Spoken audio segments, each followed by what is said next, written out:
Tahukah kamu, kekerasan di sekolah sering terjadi di Indonesia.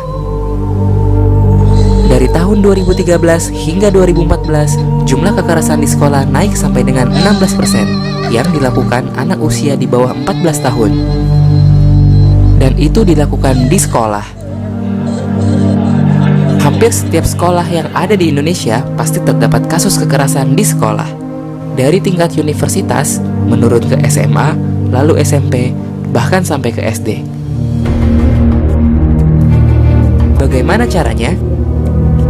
Biasanya, kekerasan dilakukan dengan banyak hal, seperti secara verbal, secara fisik, secara rasional, dan elektronik.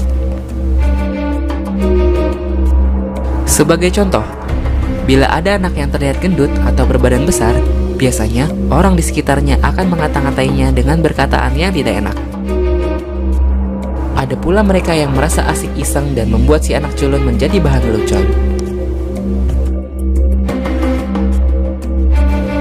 Biasanya, mereka yang mempunyai ras yang berbeda pun suka mendapatkan perlakuan yang kurang mengenakan.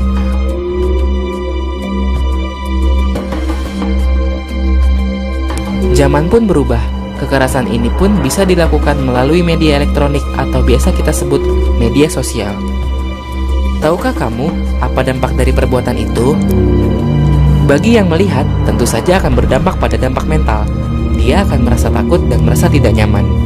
Bagi pelaku, biasanya akan mendapat sanksi bertahap dari orang tua, pihak yang berwajib, atau di persidangan, dan bisa sampai akhirnya di penjara. Sebagai korban akan berdampak seperti sering absen dan bolos sekolah, mudah emosi atau labil, sering terlihat ada luka dan memar, atau yang lebih parah, bunuh diri. Apakah kamu siap menerima semua perlakuan itu? Karena jalan kalian masih panjang untuk sebuah kebaikan. Stop kekerasan di sekolah.